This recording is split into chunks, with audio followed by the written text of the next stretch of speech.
सबों को जय यीशु यीशु सहाय। प्रेज द लॉर्ड, जय मसीह की। हम सब प्रार्थना योद्धा परिवार, हमारी अगुआ सिस्टर एस्थर, ब्रदर राज और हम सब मिलकर फिर से आज शाम की संध्या प्रार्थना में आप सबका हार्दिक स्वागत करते हैं, हार्दिक अभिनंदन करते हैं। आशा करते हैं कि आप सब स्वस्थ होंगे और ईश्वर के अनुसार अपने जीवन को जीने का प्रयास कर रहे होंगे। तो इस वक्त आइए हम सब जब इस प्रार्थना सभा को शुरू करने जा रहे हैं तो इस वक्त हम सब अपने मन को, हृदय को शांत करें, हम सब स्थिर हों और हम सब प्रार्थना में बने रहें। तो आज का जो क्रम है वो हम देखेंगे। आरंभिक प्रार्थना करेंगी बहन रश्मि, आराधना में अगुवाई करेंगे भाई अमित, बहन रश्मि और मैं। वचन को पढ़ूंगी मैं और वचन की उद्घोषणा और अंतिम आशीष की प्रार्थना भाई राज के माध्यम से होगी। तो आइए हम सब जहाँ कहीं भी हैं हम सब तैयार हो। धन्यवाद। आइए इस क्षण हम सभी अपने मन को स्थिर करेंगे और हम प्रार्थना में जाएंगे। सभी अपनी आंखों को बंद करेंगे।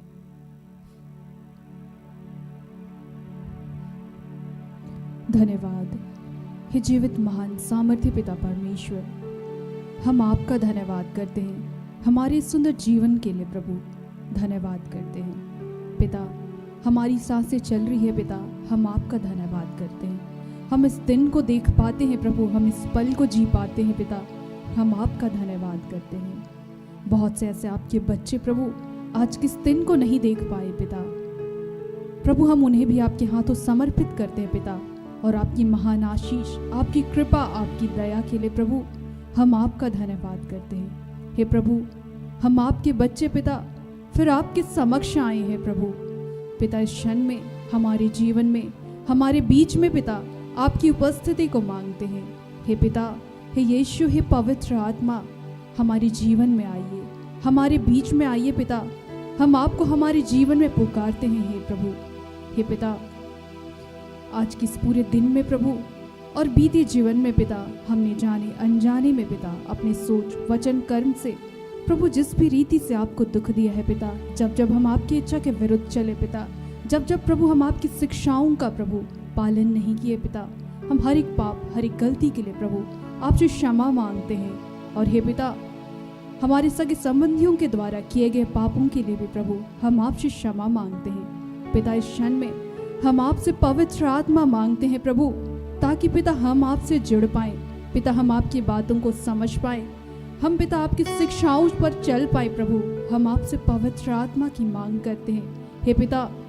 इस क्षण में प्रभु आज की संध्या की वंदना, आराधना, प्रार्थना को हम आपके हाथों में समर्पित करते हैं प्रभु पिता। तो इसे स्वर्ग राज में ग्रहण कर, जो भी पिता आज वचन रूपी बीज बोया जाए पिता, उन वचनों को हम सुन पाए प्रभु और उन पे हम चलने वाले बन पाए पिता।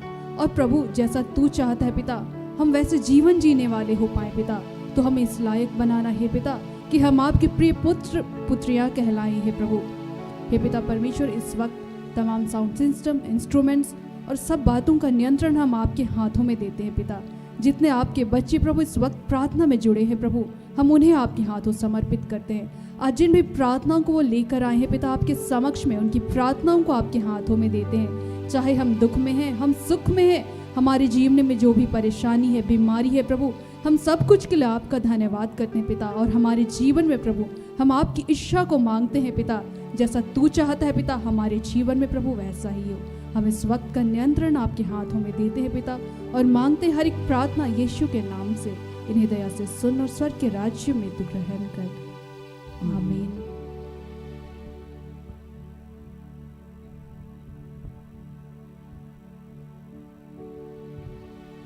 आइए हम पिता ईश्वर की महिमा के लिए एक भजन गाएंगे।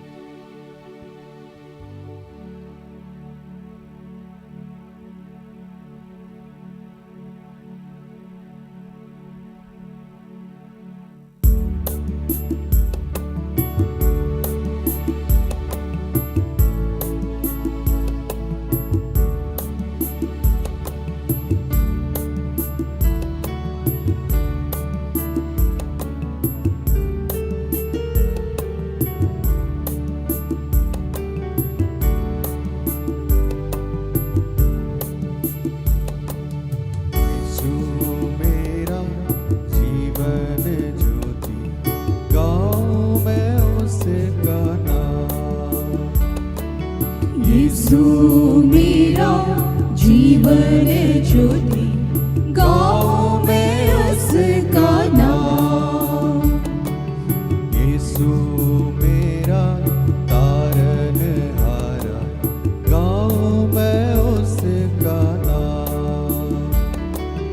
यीशु मेरा तारनहारा, गाऊं मैं उसका नाम।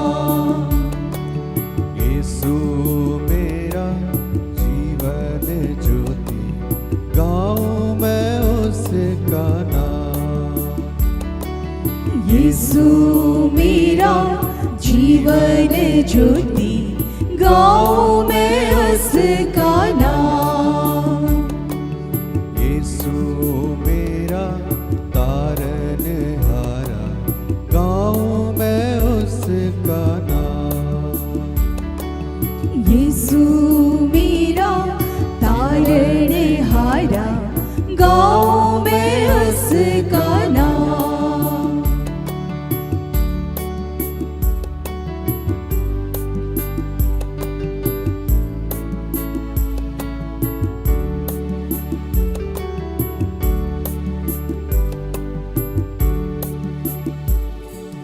पाप के सागर से मुझे बचाता है। पाप के सागर से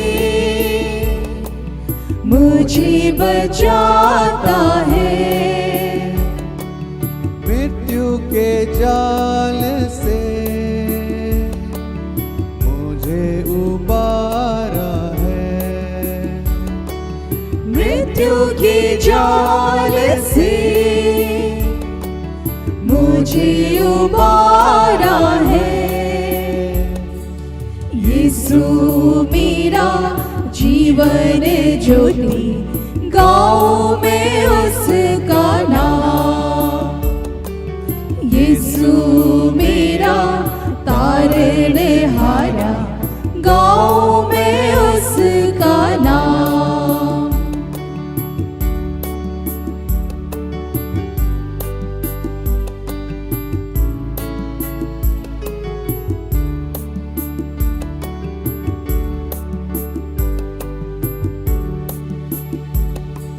सीधे मार्ग में मुझे चलाता है। सीधे मार्ग में मुझे चलाता है। जीवन स्रोतों में मुझे पिलाता है। जीवन स्रोतों में मुझे पिलाता है। यीशु मेरा जीवन ज्योति, गाऊं मैं उसका नाम। यीशु मेरा तारनहारा, गाऊं मैं उसका नाम।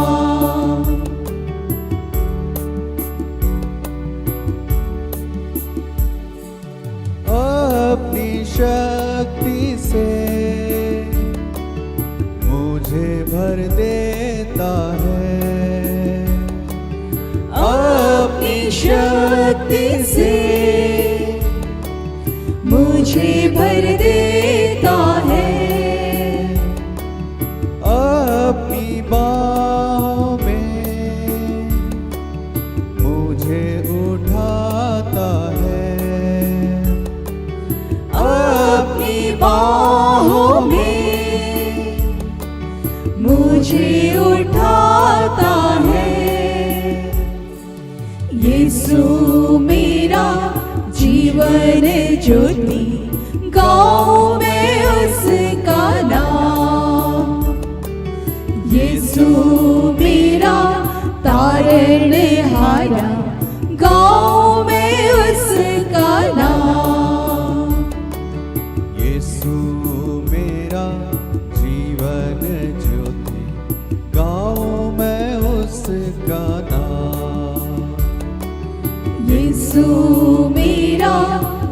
जीवन ज्योति, गाँव में उसका नाम। यीशु मेरा तारनहारा, गाँव में उसका नाम। यीशु मेरा तारनहारा, गाँव में उसका नाम। गाँव में उसका नाम। गाँव में उसका नाम।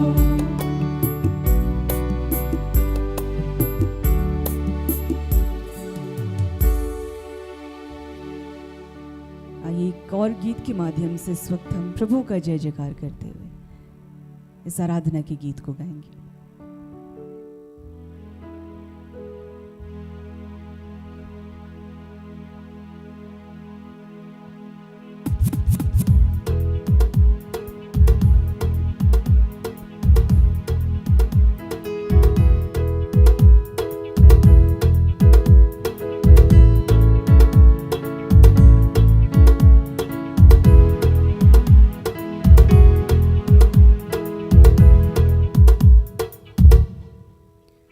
जय जयकार जय जयकार जय जयकार, यीशु तेरी जय जयकार। जय जयकार जय जयकार जय जयकार, यीशु तेरी जय जयकार। जय जयकार जय जयकार जय जयकार, यीशु तेरी जय जयकार।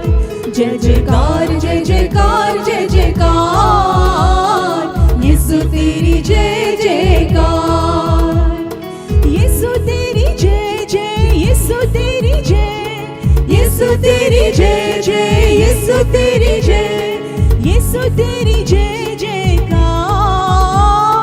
यीशु तेरी जय जयकार। जय जयकार जय जयकार जय जयकार, यीशु तेरी जय जयकार।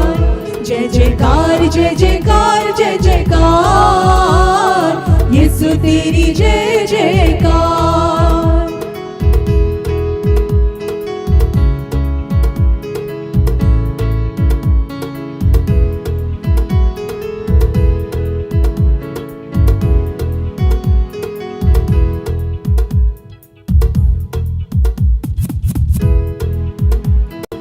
अनुग्रहकारी विधाता है, भला जो सबका चाहता है। अनुग्रहकारी विधाता है, भला जो सबका चाहता है। वही करता है उद्धार, वही करता है उद्धार। जय जयकार जय जयकार जय जयकार, यीशु तेरी जय जयकार। जय जयकार जय जयकार जय जयकार, यीशु तेरी जय जयकार।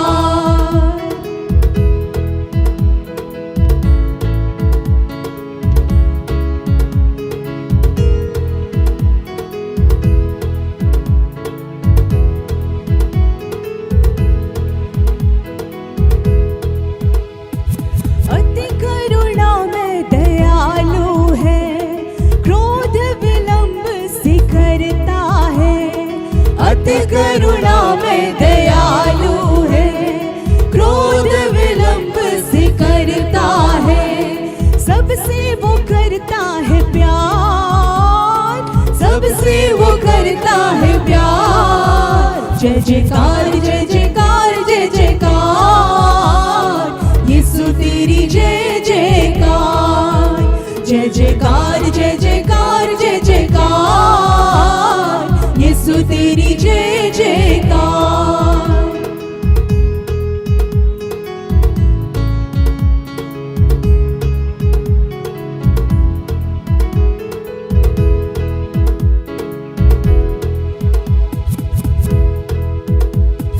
गिरते हुओं को उठाता है, बोझ वो सबका हटाता है।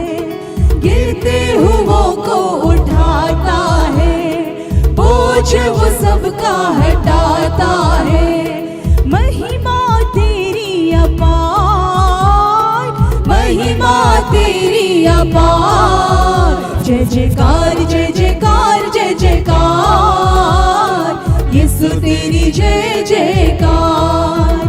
जय जयकार जय जयकार जय जयकार, यीशु तेरी जय जयकार। यीशु तेरी जय जय, यीशु तेरी जय, यीशु तेरी जय जय, यीशु तेरी जय, यीशु तेरी जय जयकार, यीशु तेरी जय जयकार। जय जयकार जय जयकार जय जयकार,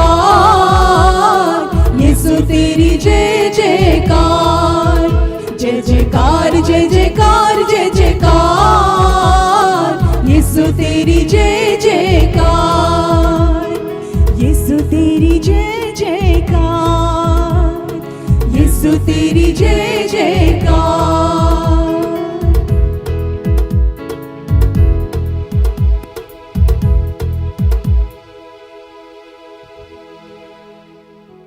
सचमुच प्रभु,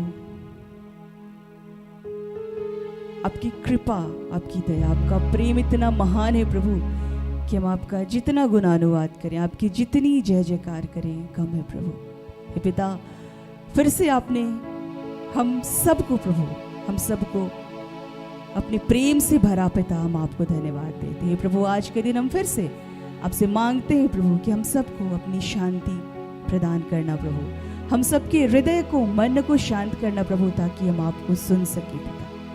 हे पिता ईश्वर, हम फिर से धन्यवाद देते हैं हर एक बातों के लिए कि आपने इस प्रार्थना सभा को सफल किया प्रभु, और बहुत से लोगों को आज के दिन फिर से आपने स्वतंत्र किया प्रभु, उनके जीवन के बंधनों से प्रभु। हम आपको धन्यवाद देते हैं, हर एक बातों को आपके हाथों में समर्पित करते हैं प्रभु, और इस प्रार्थना को हम आपके बेटे उद्धारकर्ता यीशु मसीह के नाम से मांग लेते हैं। दया से सुनिए और स्वर्ग के राज्य में ग्रहण कीजिए।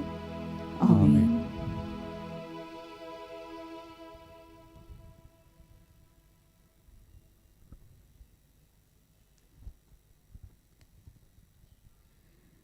यहाँ के लिए आज का जो ठहराया गया वचन है, जो प्रभु ने अपनी बेटी, अपनी दासी सिस्टर एस्थर के माध्यम से दिया है, वो हम पाते हैं यशाया ईसाया नबी का ग्रंथ अध्याय 9 पद संख्या 2। तूने उन लोगों को आनंद और उल्लास प्रदान किया है, जैसे फसल लूनते समय या लूट बांटते समय उल्लास होता है, वे वैसे ही तेरे सामने आनंद मना रहे हैं। यहाँ तक यह प्रभु की वाणी है। ईश्वर को धन्यवाद।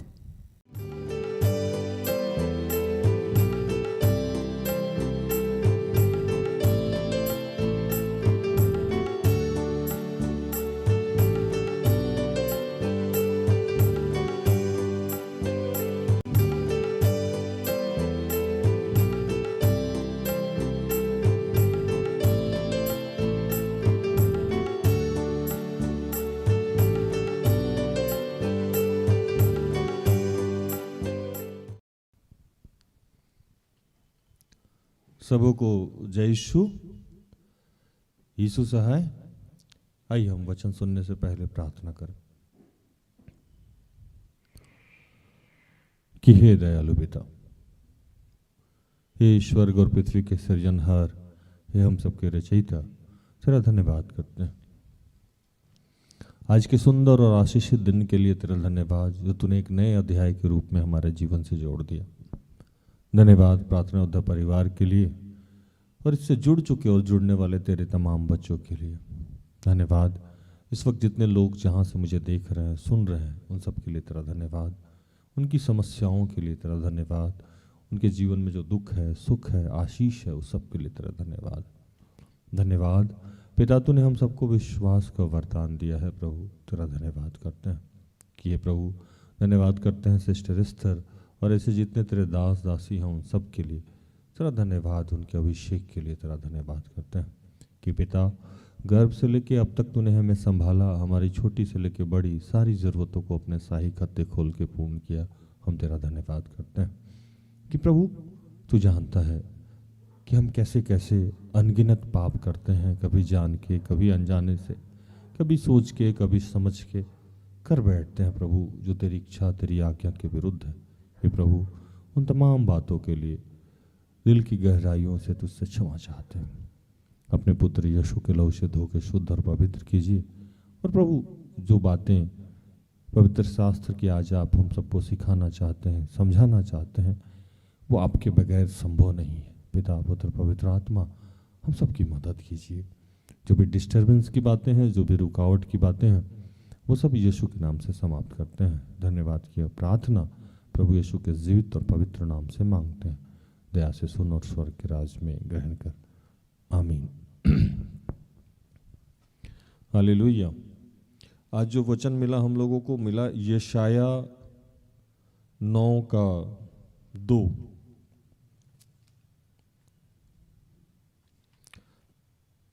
जो लोग अंधियारे में चल रहे थे उन्हें उन्होंने बड़ा उजियाला देखा, और जो लोग घोर अंधकार से भरे हुए मृत्यु के देश में रहते थे उन पर ज्योति चमकी।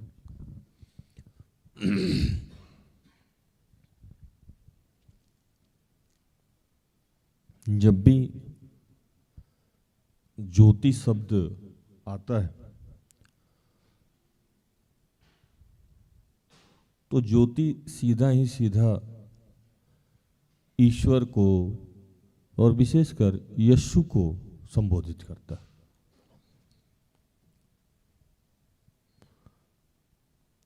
आज प्रभु कह रहे हैं कि जो लोग अंधियारे में थे, जब भी अंधियारा और उजियाला का बात आता है तो हम लोग उसे दिन और रात से जोड़ देते हैं।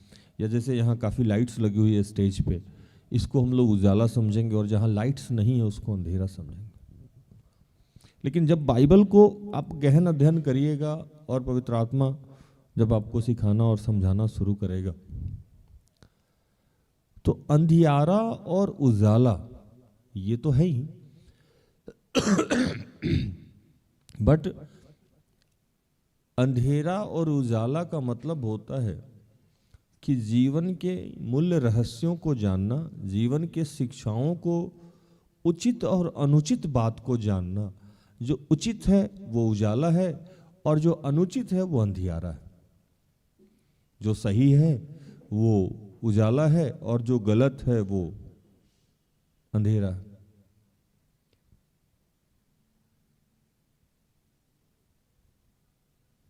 तो ये कैसे संभव है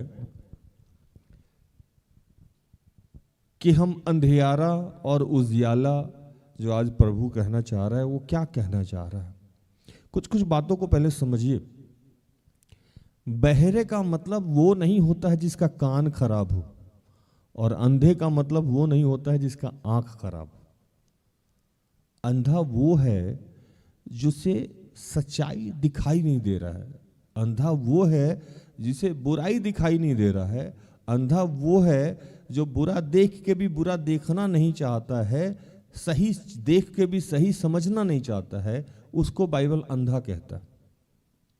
और इसकी पुष्टि करने के लिए जब आप जाएंगे तो आप बाइबल को पढ़ेंगे तो लिखता है कि आंख रहते हुए अंधे को लेके आओ। मतलब आंख है लेकिन वो आदमी अंधा है।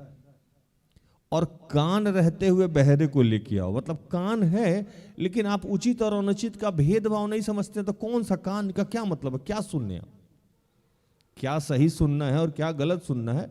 तो अंधा और बहरा जब बाइबल कहता है तो अंधा शब्द का ये नहीं है कि आपका आंख गायब हो गया है, और बहरा का ये मतलब नहीं है कि आपका कान नहीं है।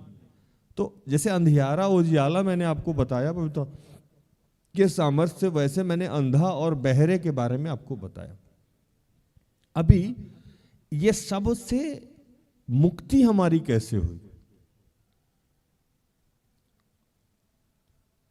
हम मिट ना गए होते। बाइबल जब स्तोत्र ग्रंथ में पढ़िएगा तो लिखता है कि हम मिट ना गए होते कि अगर तेरी कृपा ना होती। यरूशलेम की घटना है कि जब यरूशलेम में चारों तरफ संकट छाया हुआ था और बहुत सारे लोग त्राहिमाम कर रहे थे, सब लोग करप्ट हो गए थे।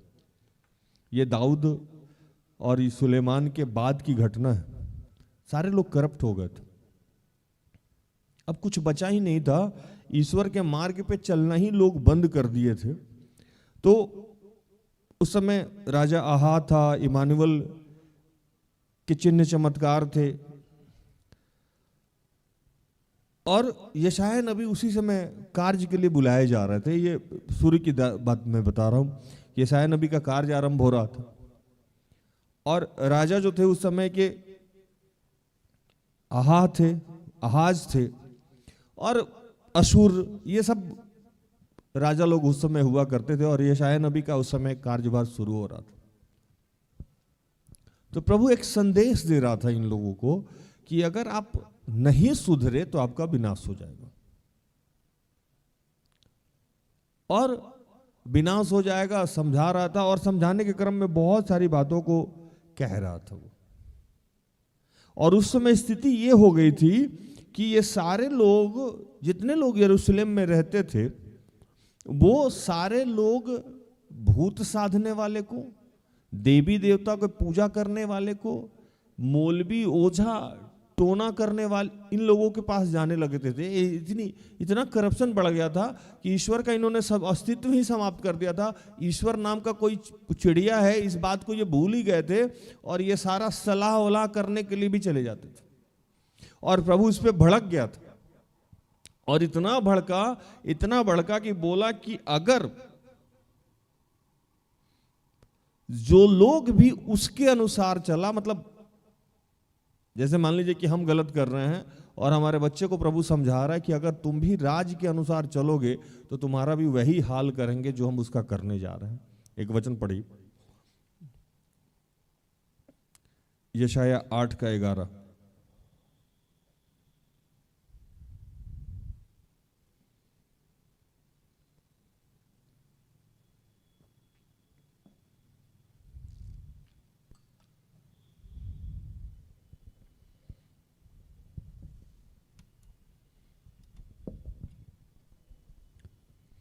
यशायाह 8:11। क्योंकि यहोवा दृढ़ता के साथ मुझसे बोला और इन लोगों की सी चाल चलने को मुझे मना किया। यहोवा ने सीधे से यशायाह नबी को कहा कि जाके इन लोगों से कहो कि ये इन लोगों की तरह ना चले, मना कर दो इनको, नहीं तो इनका क्या क्या करेंगे इनको पता भी नहीं। यहोवा ईश्वर को संबोधित करता है। और ये बातें समझाने के क्रम में जब यशायाह नबी से ये लोग जिक्र करने लगा, तो यशायाह नबी कह रहे हैं कि तुम लोग क्या क्या करते हो तुम लोग को पता है। एक तो तुम लोग किसी को भी पवित्र कह देते हो, किसी को शक्तिशाली कह दे रहे हो, और सबसे तुम डरने लगे हो। जैसे आजकल देख रहे होंगे ना, लोगों को देखते होंगे ना कि आजकल थोड़ा सा किसी के पास पावर हो गया आप उससे डरने लगे, थोड़ा सा कोई बुद्धिजीवी हो गया आप उससे डरने लगे, किसी को थोड़ी नौकरी हो गई आप उससे डरने लगे। लेकिन ईश्वर वहां मना कर रहा है यरूशलेम के लोगों को कि तुम क्या कर रहे हो, तुम किसी से भी डरने लगे हो, किसी को पवित्र कहने लगे हो, तुम मुझे छोड़ के बाकी सारे लोगों से सलाह करने लगे हो। आज भी कुछ बदला नहीं है।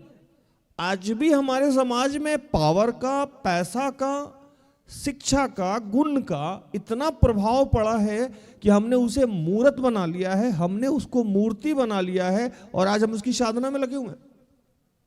और आज भी जब हमारे जीवन में समस्या आता है तो सबसे पहले हम उन्हीं के पास चले जाते हैं जो पावर वाले लोग हैं, जो पैसे वाले लोग हैं, जो बहुत अपने आप को सो कॉल्ड शिक्षित कहते हैं, जिसको बाइबल आंख रहता हुआ अंधा कहता है।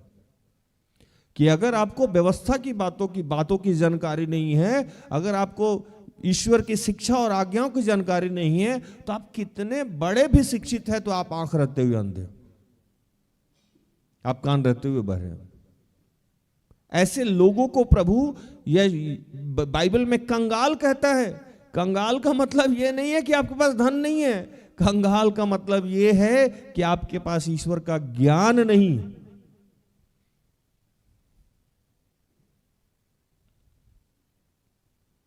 कंगाल का मतलब बाइबल उसको कहता है कि जिसको ईश्वर का ज्ञान नहीं है, जिसको उचित और अनुचित का पहचान नहीं है, उसको बाइबल कंगाल कहता है। बाइबल कहता है ये कि सबसे बड़ा धन है कि ईश्वर को जान लेना, यहोवा को जान लेना, ईश्वर का ज्ञान मिलना, यही सबसे बड़ा धन है। तो यशायाह नबी उस समय जाके कहने लगे, एक वचन पढ़िए, कि तुम लोग क्यों डर रहे हो और क्यों किसी भी चीज को पवित्र मान रहे हो, पावरफुल मान रहे हो। ईश्वर को ही पावरफुल मानना है, ईश्वर को ही पवित्र मानना है। पढ़िए 8 का 13 और 14, 12, 13, 14। यशायाह 8 का 12 से आगे। और कहा, जिस बात को यह लोग राजद्रोह कहे उसको तुम राजद्रोह ना कहना, और जिस बात से वे डरते हैं उससे तुम ना डरना और ना भय खाना। सेनाओं के यहोवा ही को पवित्र जानना, उसी का डर मानना और उसी का भय रखना, और वह शरण स्थान होगा, परंतु इस्राएल के दोनों घरानों के लिए ठोकर का पत्थर और ठेस की चट्टान, और यरूशलेम के निवासियों के लिए फंदा और जाल होगा। यहाँ तक। हालेलुया। एकदम मना कर रहे थे कि देखो सब कुछ ठीक हो जाएगा, और तुम्हारे लिए क्या होने वाला है, जो आज का वचन है वो मैं उस पे मैं जा रहा हूं। उसके पहले समझिए कि यशायाह नबी को भेजा जा रहा है और समझाया जा रहा है कि तुम लोग कर क्या रहे हो, किसी के प्रभाव में चले जाते हो, किसी से डरने लगते हो, किसी से चिंतित हो। आज भी यही समस्या, आज भी हमारे समाज में यही समस्या है कि हम प्रभावित हैं। वो व्यक्ति ईश्वर को मानने वाला है, नहीं मानने वाला है, ईश्वर को जानने वाला है, नहीं जानने वाला है, ईश्वर के मार्ग पे चल रहा है, नहीं चल, इससे कोई फर्क नहीं पड़ता। गाड़ी उसका बड़ा है, घर उसका बड़ा है ना, घर बड़ा है, गाड़ी बड़ा है, नौकरी बड़ी हो गई है, तो वो ईश्वर को मेरे पास बहुत सारे ऐसे ऐसे लोग आते हैं। एक भाई कुछ दिन पहले आया, तो होता क्या है कि जब आदमी का नया नया नौकरी होने वाला रहता है या नया नया शादी होने वाला, तो मेरे पास बहुत आता है। तो रेगुलर आ रहा था।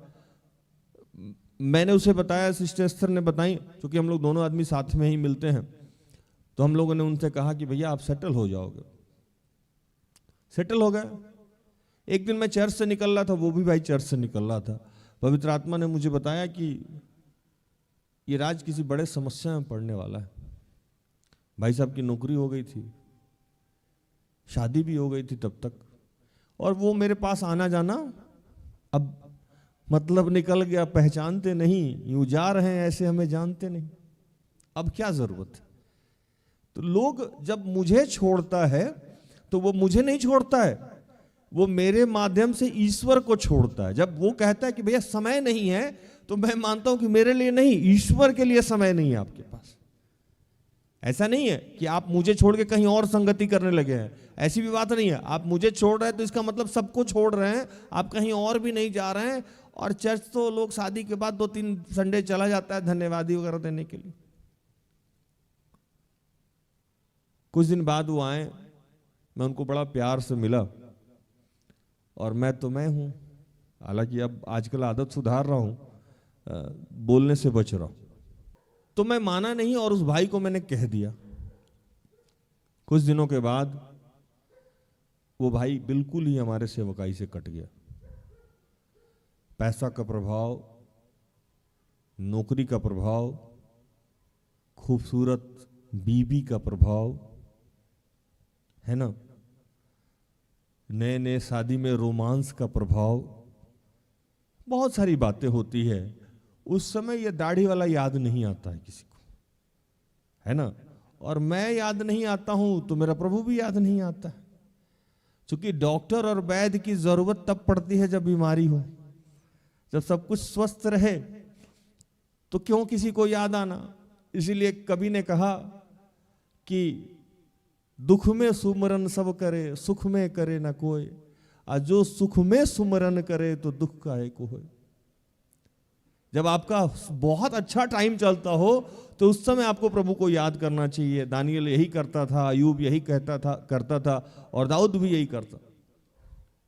लेकिन अक्सर लोग बुरे वक्त में प्रभु को याद करने लगता है। और इस पे मैंने एक बार एक कहानी भी सुनाई थी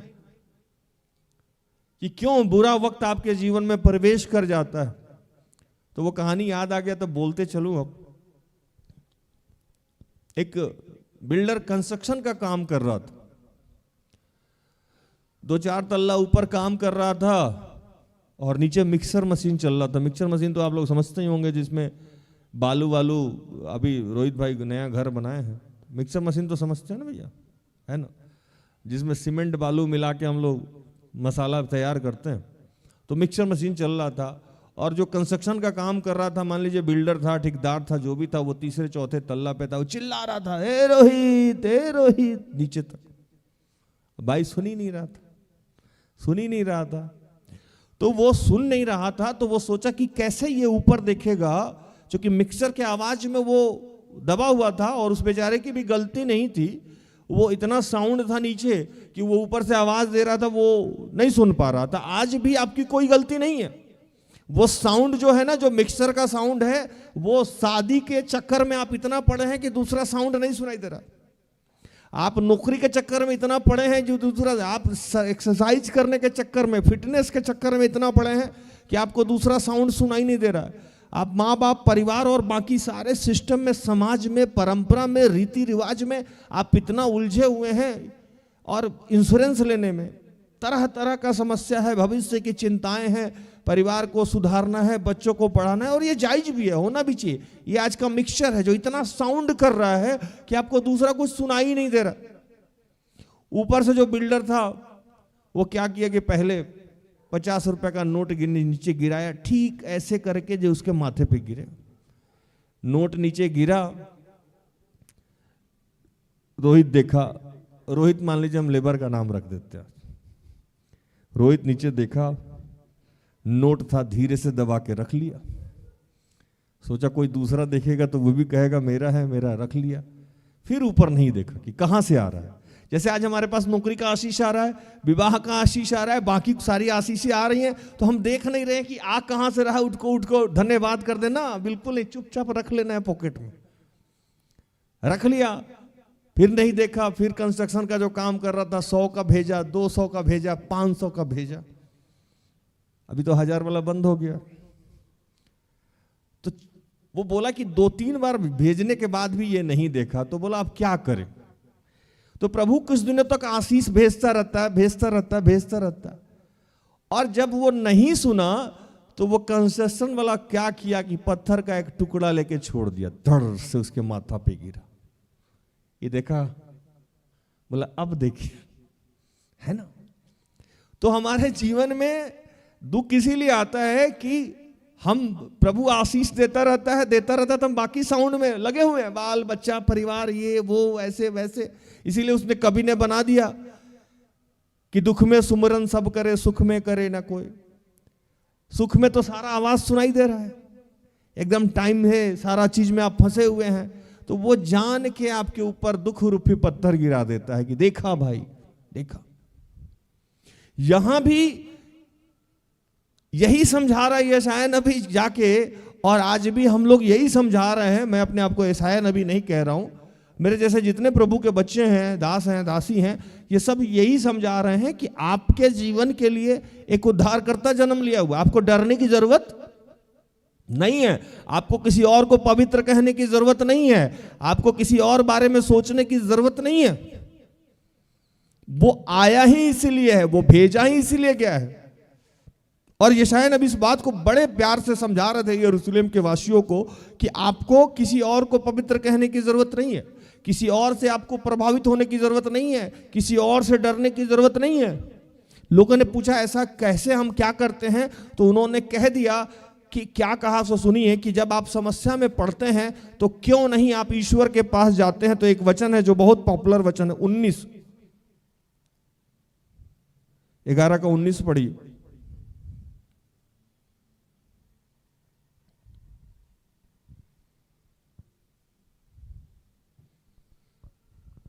यशाया 8:11, यशाया 8:19।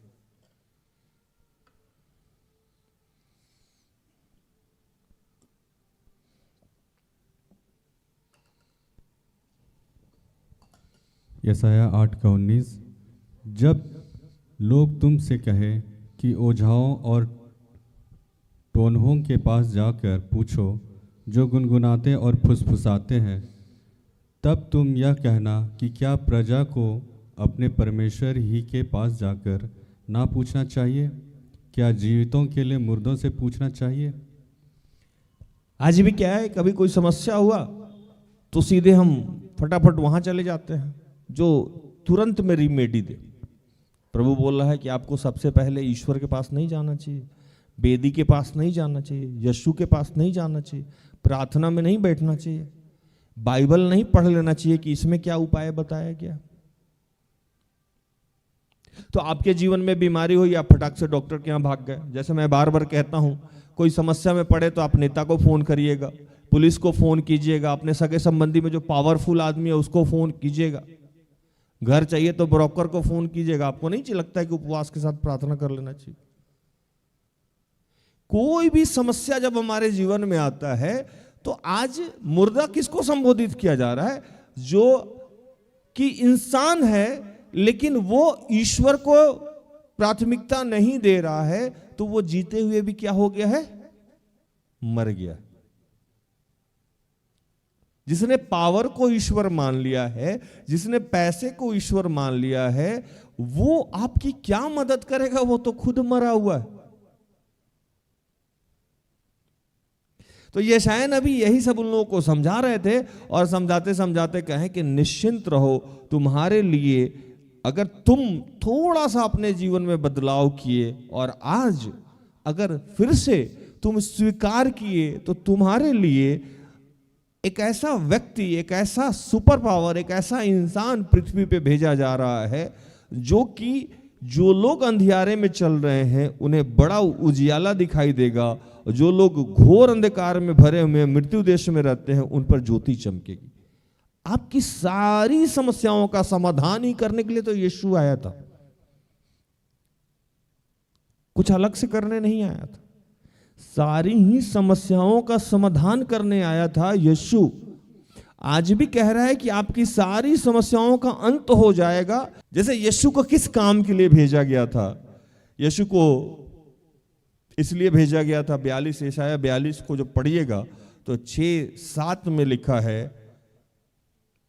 यशाया 42 का 6, 7 और 8 पढ़िएगा, 6, 7 ही पढ़िए।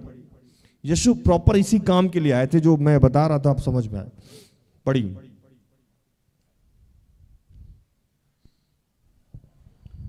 यशाया 42 का 6 और 7। मुझ यहोवा को तुझको धर्म से बुला लिया है, मैं तेरा हाथ थाम कर तेरी रक्षा करूँगा। मैं तुझे प्रजा के लिए वाचा और जातियों के लिए प्रकाश ठहराऊँगा, कि तू अंधों की आंखें खोले, बंधुओं को बंदीगृह से निकाले, और जो अंधियारे में बैठे हैं उनको काल कोठरी से निकाले। यहाँ तक यीशु किस लिए आए थे? कि जो अंधा है उसका आंख मिले, जो बंदीगिरी में है वो। बंदीगिरी का मतलब जेल नहीं होता है, जेल होता है लेकिन सिर्फ जेल ही नहीं होता है। आप किसी भी चीज में जकड़े हुए हैं तो वो बंदीगिरी है। अगर आप किसी रिश्ते में हैं जो घुटन महसूस हो रहा है, तो महसूस हो रहा है, तो क्या है? बंदीगिरी है। कुछ दिन पहले एक बच्ची का मैं काउंसलिंग कर रहा था, वो निकलती थी स्कूटी से, उसका एक्स बॉयफ्रेंड, प्रेजेंट में है कि नहीं हो तो इशू जाने, एक्स बॉयफ्रेंड उसको फॉलो करता था। और कहां से फॉलो करता था? जैसे ही वो निकलती थी पुरलिया रोड से, वो कहीं वो खड़ा रहता था, उसको फॉलो करते करते वो जहां जाती थी वहां जाता था, और फिर उसको फॉलो करते करते उसको जहां छोड़ता था वहां छोड़ता। और सिलसिला ये था कि ना वो कुछ करता था नहीं, लेकिन इसको घुटन महसूस हो रहा था। और ये ब्रेकअप हुए 4 साल हो गया था, लेकिन फॉलो करना रोज छोड़ता था। मैंने उसको बोला कि भाई तुम अपना सारा सोशल मीडिया बंद कर दे। अब बंद सोशल मीडिया पे वो मैसेज कर रहा है, जिस दिन खुला उसी दिन। कितना जुझारू है आज का बच्चा। इतना शिद्दत से अगर वो पढ़ लेता या माँ बाप की सेवा कर लेता या कुछ और कर लेता तो हमको लगता है कि कलाम साहब बन जाता। लेकिन जो लड़की डंप कर दी है, मतलब छोड़ दी है आपको 5 साल पहले 6 साल पहले, उसको आप फॉलो कर रहे हो। एक बार सूचना आया मेरे पास, उसका एक मित्र आया, भैया वो रात में ना सुसाइड करना चाहता था। हम क्यों? तो उसी लड़की के लिए। मैंने कहा लड़की कब छोड़ी? तो 8 साल पहले। मैंने कहा महान आदमी, और कुछ दिनों से उसका इलाज भी चल रहा है। कहां? कि दवा खाता है वो, CIP समझते हैं ना, उधर का दवा उधर का दवा, और खाता है। और हमको लगता है कि ब्रेकअप हुए हुए आई थिंक, जहां तक मुझे ध्यान है कि 10-12 साल हो गया होगा। मैंने कहा कितना जुझारू आदमी है भाई। इसको क्या बोलते हैं? बंधन। इसी को बंदीगिरी बोलते हैं, जिससे आप निकल नहीं पा रहे। ये ऐसा जेल है ना जहां ना सिक्कड़ दिख रहा है, ना ताला दिख रहा है, ना दीवार दिख रहा है, लेकिन अंदर आप बंधे हुए। वो लड़का क्या है कि उस बंदीगिरी में बंधे हुए।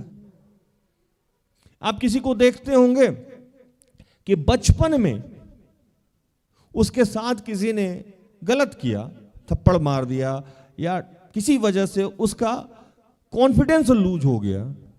आज भी उस बच्चे या बच्ची को बोलिए कि उधर चले जाओ तो उसको डर लगता है।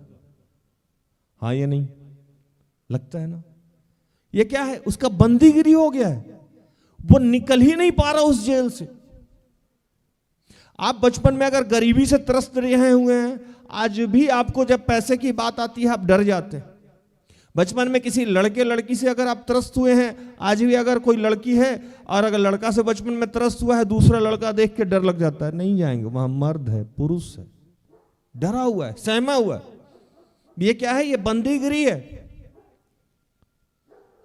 हमारे समाज में कुछ महिलाएं हैं जो पुरुष से इतना त्रस्त है कि किसी भी पुरुष को देखती है, किसी भी जेंट्स को देखती है तो उनको लगता है कि नहीं, सारे पुरुष ही खराब है।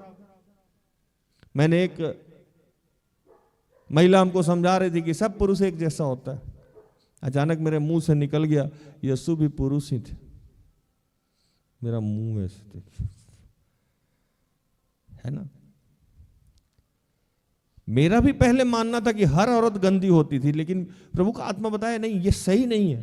किसी एक के लिए आप सारे समाज को गंदा नहीं कह सकते। अगर हम सारे समाज को गंदा कह रहे हैं या सारे समाज को करप्ट कह रहे हैं, इसका मतलब कि हम खुद बंदीगिरी में हैं, समाज बंदीगिरी में नहीं। जैसे मैं बार बार कहता हूं कि एक सेवक गलत हो जाए, 10 सेवक गलत हो जाए, इसका मतलब नहीं है कि सारा सेवक गलत हो गया, एक टीचर गलत हो जाए। तो ये हर आदमी के जीवन में कुछ ना कुछ बंदीगिरी है जहां से वो निकल नहीं पा रहा है। बंदीगिरी का मतलब सिर्फ जेल नहीं होता है। आपका बंदीगिरी क्या है? आज आपको सोचना चाहिए कि आप किस बंदीगिरी में हैं, आप किस जेल में हैं जहां से निकल नहीं पा रहे हैं। एक जेल जो आजकल कॉमन हो गया है, शक रूपी जेल में हम हर रिश्ते को शक से देखते हैं। एक जेल हमारे जीवन में वह विचार रूपी जेल है। कोई छूता है तो थिरकन होने लगता है, यह भी जेल ही है। हर तरह का जेल है जहां आप बंद हैं। यीशु आपको निकालने आया है इस आगमन काल में। और यह बात कही जा रही थी कि प्रभु के बारे में ये अनाउंसमेंट हो रहा था कि मैं तुझे प्रजा के लिए वाचा और जातियों के लिए प्रकाश ठहराऊंगा। तू अंधे की आंखें खोले और बंदियों को बंदीगिरी से निकाल लाए, जो अंधियारे में बैठे हैं उनको काल कोठरी से निकाल लाए। और मैंने खुद यीशु मसीह के नाम से, यीशु मसीह के सामर्थ्य से बहुत सारे लोगों को खींचा है। जब लोग मुझसे पूछता है वो आपका लाडली था, वो आपका लाडला था, वो मैंने खींचने का काम किया। उसको 4 साल लगा, किसी को 3 साल लगा, किसी को 5 साल लगा, किसी को 2 साल लगा, किसी को 8 साल लगा, लेकिन मैं थकता नहीं हूं, क्योंकि यीशु मसीह मुझे सामर्थ्य देता है।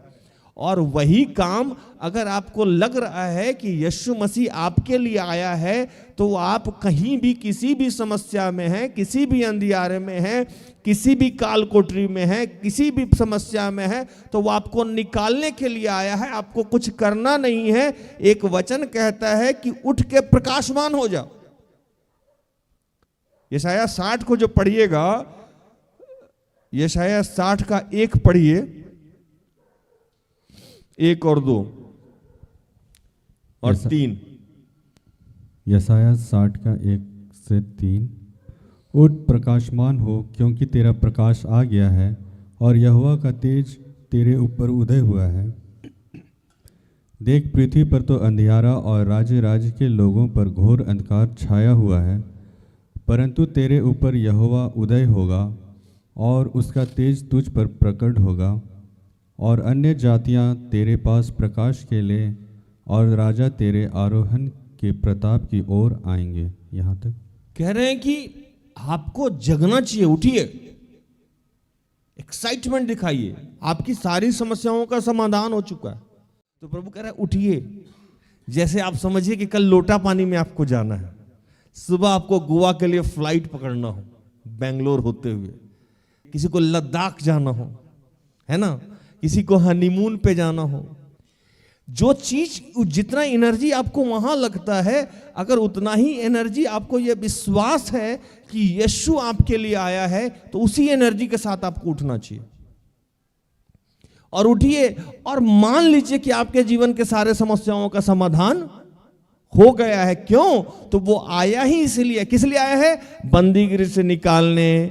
आंख का अंधापन जाएगा, बहरापन जाएगा। उसने एक वचन में कहा कि मैं इसलिए आया हूं कि तुम्हें धनवान कर दूं, मैं अंधेरे में छुपे।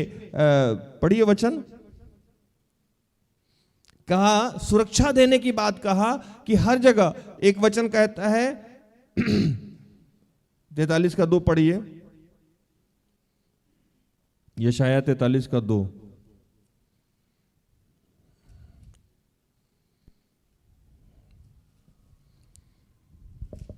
यशायाह 43 का 2। जब तू जल में होकर जाए, मैं तेरे संग संग रहूँगा, और जब तू नदियाँ में होकर चले, तब वे तुझे ना डुबा सकेंगी। जब तू आग में चले, तब तुझे आँच ना लगेगी, और उसकी लौ तुझे ना जला सकेगी। कहता है कुछ करने की जरूरत ही नहीं है, कुछ भी नहीं होगा। कहीं भी जाइएगा कुछ नहीं होगा।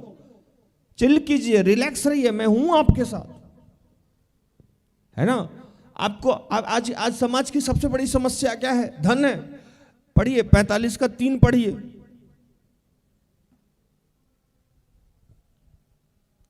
दो और 3 पढ़िए। समाज का 2 सब बहुमूल्य प्रमुख समस्या क्या है कि हमको लगता है कि ये समस्या नहीं जाएगी, ये समाधान कैसे होगा, हमारे जीवन की स्थितियां कैसे बदलेगी, ये पहाड़ रूपी समस्या कैसे दिखती है। तो 2 और 3 में क्या कहता है प्रभु, तो सुनिए। यशायाह 45 का 2 और 3। मैं तेरे आगे आगे चलूँगा और ऊंची ऊंची भूमि को चौरस करूँगा। मैं पीतल के किवाड़ों को तोड़ डालूँगा और लोहे के बेड़ों को टुकड़े टुकड़े कर दूँगा। मैं तुझको अंधकार में छिपा हुआ और गुप्त स्थानों में गड़ा हुआ धन दूँगा, जिससे तू जाने कि मैं इस्राएल का परमेश्वर यहोवा हूँ, जो तुझे नाम लेकर बुलाता है। यहाँ कह रहा है कि मैं ही आपकी सारी समस्याओं का समाधान करूंगा और मैं ही आपको धन दूंगा। देखिए सारा कमिटमेंट, मैं आज वही वचन आपको बता रहा हूं। उसने कहा आंख दूंगा, कान दूंगा, जहां आप बंदी गृह में हैं वहां से मैं निकालूंगा। जल में जाइएगा समस्या नहीं होगा, आग में जाइएगा समस्या नहीं होगा। एक वचन में कह रहा है कि आगे आगे चलूंगा, जो भी प्रॉब्लम्स होगा उसको खत्म करेंगे। दूसरे में कह रहा है कि अंधकार में छुपे हुए पैसा भी देंगे। और एक और वचन है जो आपको याद नहीं रहता, उसको पढ़िए 45 का 7।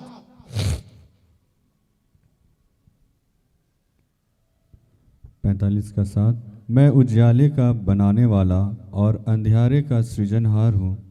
मैं शांति का दाता और विपत्ति को रचता हूँ। मैं यहोवा ही इन सबों का करता हूँ। कह रहा है कि उजियाले और अंधे, मतलब आपके जीवन में जो अच्छा होने वाला है वो भी कौन बना रहा है? ईश्वर। और बुरा होने वाला वो भी कौन बना रहा है? ईश्वर। और वही ये कमिटमेंट कर रहा है कि उठ के प्रकाशमान हो जाइए, यीशु आपके लिए जन्म ले चुका है, यीशु पृथ्वी पे आ गया है, आपकी आंखों को खोलेगा, आपको बंदीगिरी से निकालेगा, आपके सारे समस्याओं का समाधान करेगा, आपके जीवन में कुछ भी बुरा नहीं होगा। हालेलुया। आपको निश्चिंत रहना चाहिए। एक वचन कहा यशाया को जब पढ़िएगा, यशाया में एक जगह लिखता है,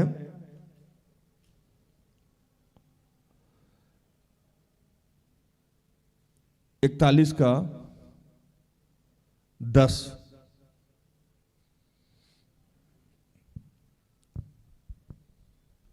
यशाया 41 का 10, मत डर क्योंकि मैं तेरे संग हूँ, इधर उधर मत ताक क्योंकि मैं तेरा परमेश्वर हूँ, मैं तुझे दृढ़ करूँगा और तेरी सहायता करूँगा, अपने धर्म में दाहिने हाथ से मैं तुझे संभाले रहूँगा।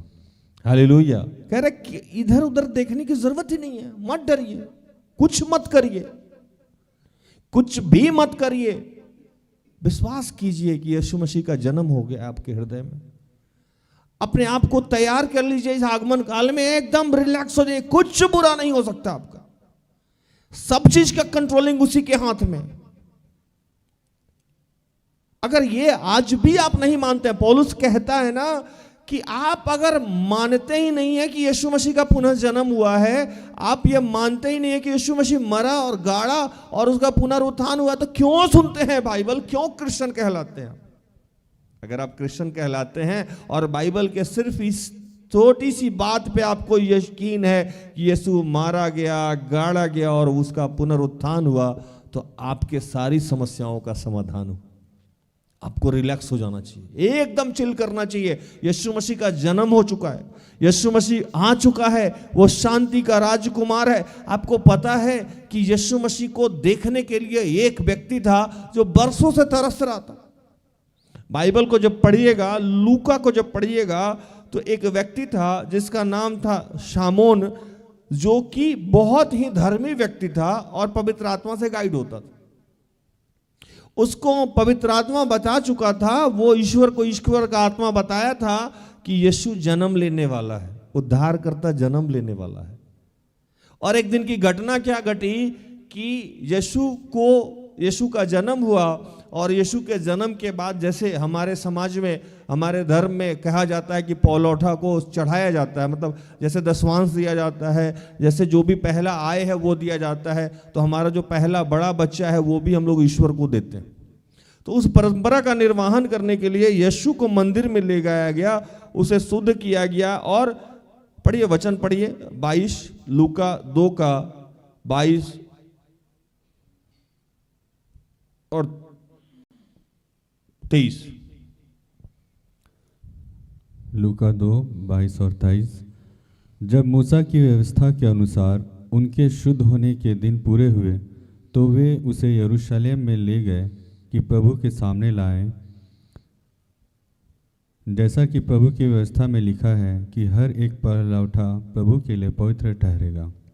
ले गया वहां, ईश्वर का आत्मा एक व्यक्ति को गाइड किया और कहा जा, जिसके लिए तू बरसों से इंतजार कर रहा। वो बूढ़ा व्यक्ति, धर्मी व्यक्ति, मरना ही नहीं चाह रहा था ना, मैं यीशु को देख के मरूंगा कि उद्धारकर्ता जन्म ले लिया है। बताइए, वो छोटा सा बालक को देख के इतना खुश हो रहा था कि अब सृष्टि का नव निर्माण हो जाएगा, सब कुछ बदल जाएगा, पुरानी सारी चीजें जाती रहेगी। और वो कौन था? शामोन था। उस समय यीशु जब नहीं आए थे तो शामोन नामक व्यक्ति इतना विश्वास किया था। और आज हम जब यीशु आ गए और यीशु ने हमारे जीवन में अनगिनत पीछे समय में काम किया है, लेकिन फिर भी हमारा विश्वास और हमारा उत्साह, हमारा जो एक्साइटमेंट है वो वैसा नहीं है। हम तैयारी तो कर रहे हैं, लेकिन सारा बाहरी कर रहे हैं। अंदरूनी तैयारी कीजिए और अपने बारे में निफिक्र हो जाइए। शमौन जब यीशु को देखा और बहुत सुंदर एक घटना घटी, पढ़िए 25 से लेके 32 तक। लूका 2:25। और देखो, यरूशलेम में शमौन नामक एक मनुष्य था, और वह मनुष्य धर्मी और भक्त था, और इस्राएल की शांति की बाट जो रहा था, और पवित्र आत्मा उस पर था, और पवित्र आत्मा से उसको चेतावनी हुई थी कि जब तक तू प्रभु के मसीह को देख न लेगा तब तक मृत्यु को ना देखेगा। और वह आत्मा के सिखाने से मंदिर में आया, और जब माता पिता उस बालक यीशु को भीतर लाए कि उसके लिए व्यवस्था की रीति के अनुसार करे, तो उसने उसे अपनी गोद में लिया और परमेश्वर का धन्यवाद करके कहा, हे स्वामी, अब तू अपने दास को अपने वचन के अनुसार शांति से विदा करता है, क्योंकि मेरी आँखों ने तेरे उद्धार को देख लिया है, जिसे तूने सब देशों के लोगों के सामने तैयार किया है। यहाँ तक 32।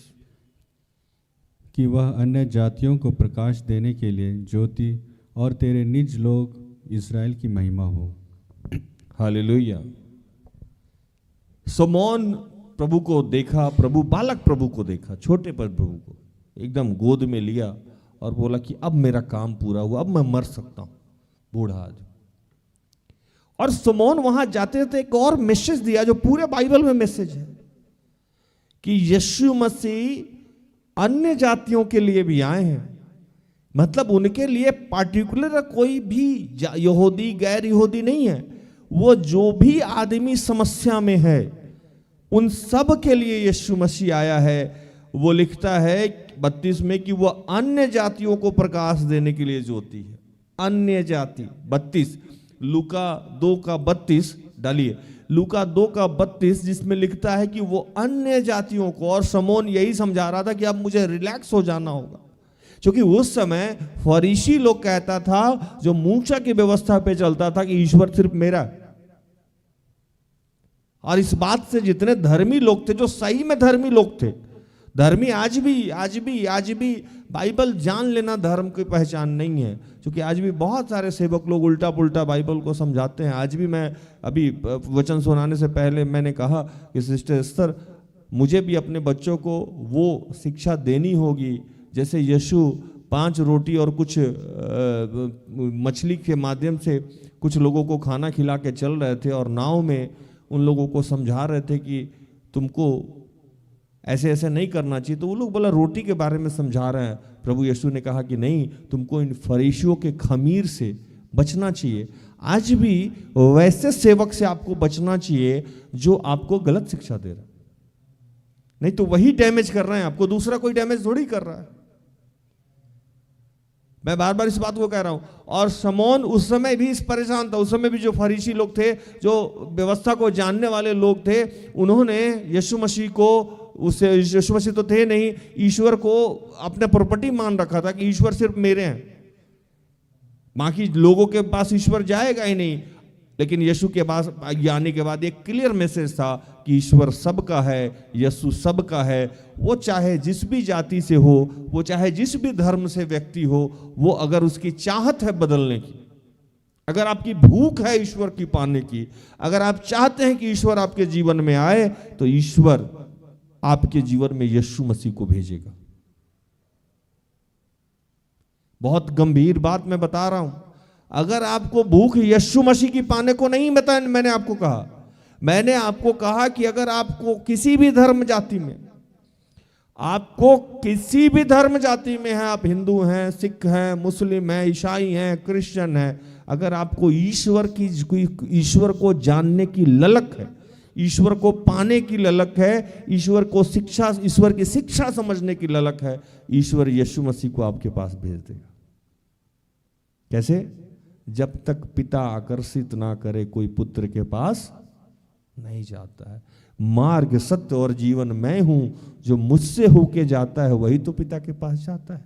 अब पिता को आपको अपने पास बुलाना है, तो वो तो जान रहा है कि बच्चा मेरा प्यासा है, भूखा है, ढूंढ रहा है मुझे। कैसे पहुंचेगा? तो माध्यम भेज देगा, स्रोत भेज देगा।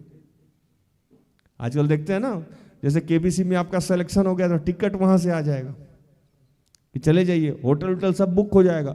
ईश्वर अगर आपको पसंद कर लिया तो माध्यम खोल देगा। आपको कुछ भी करने की जरूरत नहीं है, बस आप यकीन कीजिए कि आपका जीवन बदल गया है।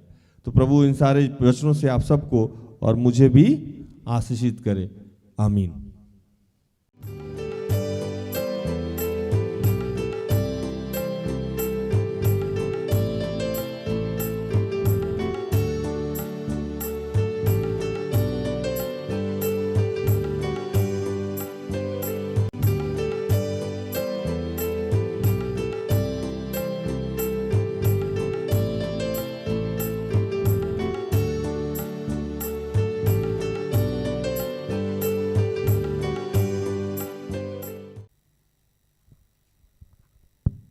आइए खड़े हो जाते हैं, प्रार्थना करते हैं।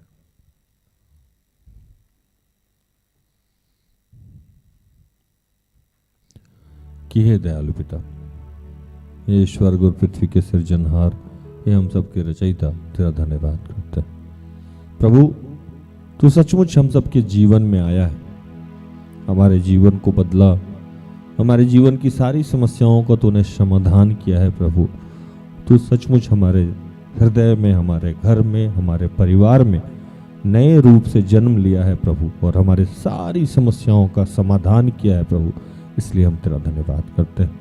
हम धन्यवाद करते हैं जिस जिस घर में आज प्रभु किसी का भी निधन हुआ है, जिनको तूने अपने पास बुलाया है, उनके परिवार में जो भी घटनाएं घटी है प्रभु, उस शोकित परिवार को तेरे हाथों में समर्पित करते हैं और उस आत्मा को तुझे समर्पित करते हैं प्रभु। पिता तूने लिया, तूने दिया, तेरा धन्यवाद करते हैं प्रभु। प्रभु इस वक्त जितने लोग जहां से भी जुड़े हुए हैं प्रभु, उन सबको तूने विश्वास का वरदान दिया है पिता। जैसे प्रेरितों ने कहा था ना प्रभु कि हमारे विश्वास को बढ़ाइए, हे प्रभु हमारे विश्वास को आपने बढ़ाया है और हम सबको आज यीशु मिल गया है प्रभु। इसके लिए हम तेरा धन्यवाद करते हैं।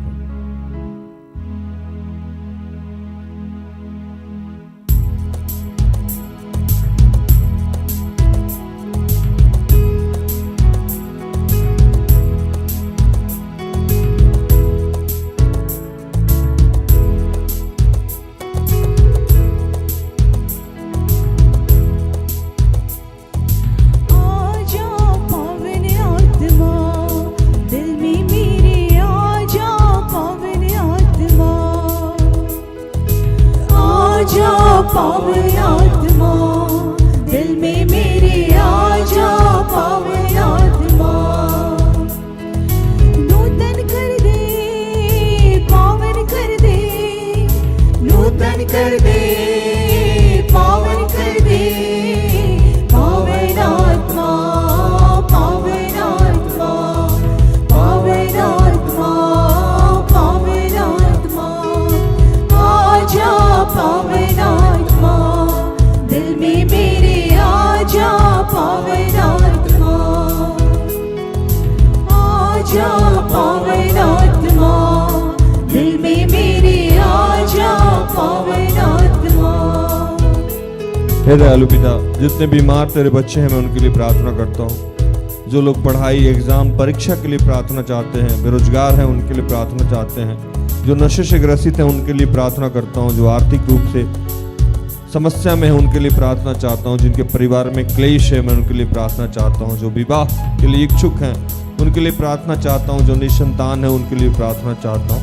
मैं पवित्र आत्मा के लिए प्रार्थना करता हूँ कि प्रभु विश्व में जितने तेरे बच्चे हैं उन सबको अपनी आत्मा से भर, पवित्र आत्मा से भर प्रभु, ताकि वो तुझे जान पाए, तुझे समझ पाए, तेरे मार्ग पे चल पाए प्रभु, और इस आगमन काल में तू हम सब के हृदय में जन्म ले पाए। पिता जितने तेरे दास दासी हैं, फादर हैं, प्रिस्ट हैं, बिशप हैं, उनको तेरे हाथों में समर्पित करते हैं। देश के प्रधानमंत्री, राष्ट्रपति को तेरे हाथों में समर्पित करते हैं। जितने बुजुर्ग हैं उनको तेरे हाथों में समर्पित करते हैं। जितना विधवा और विधुर है, माता और पिता हैं, उनको तेरे हाथों में समर्पित करते हैं प्रभु। जितने छोटे छोटे बच्चे हैं उनको तेरे हाथों में समर्पित करते हैं। जो लोग गर्भ धारण किए हुए हैं उनको तेरे हाथों में समर्पित करते हैं प्रभु। हम सबके जीवन से जुड़ी हर समस्याओं को तेरे हाथों में समर्पित करते हुए इन तमाम प्रार्थना को प्रभु यीशु के जीवित और पवित्र नाम से मांगते हैं। दया से सुन और स्वर्ग के राज में ग्रहण कर। आमीन। तो धन्यवाद प्रभु, आप सबको आशीष दे। आशा करते हैं कि आज की प्रार्थना से, आराधना से, वचनों की उद्घोषणा और अंतिम प्रार्थना से प्रभु ने आप सबको स्पर्श किया होगा। प्रार्थना होता परिवार निरंतर आपका आभारी है कि आप हमारे साथ हैं, हमारा सहयोग करते हैं। आज के लिए इतना ही। कल संध्या में हमारी आपकी फिर से मुलाकात हो जाएगी। तब तक के लिए स्वस्थ रहें, सुरक्षित रहें, सरकारी नियमों का पालन करें, प्रभु के आदेश का पालन करें। जैसा मैं रोज कहता हूं कि हम सब में बहुत सारी दुर्बलताएं हैं, कृपया हमें क्षमा करें और हमारे लिए प्रार्थना करें। प्रार्थना होता परिवार अगर आपके किसी भी काम आ जाए तो कृपया हमें संपर्क करें, हम सब अपने आप को धन्य समझेंगे। प्रभु आपको आशीष दे। जय यीशु, यीशु सहाय, praise the lord, good night, goodbye. सारे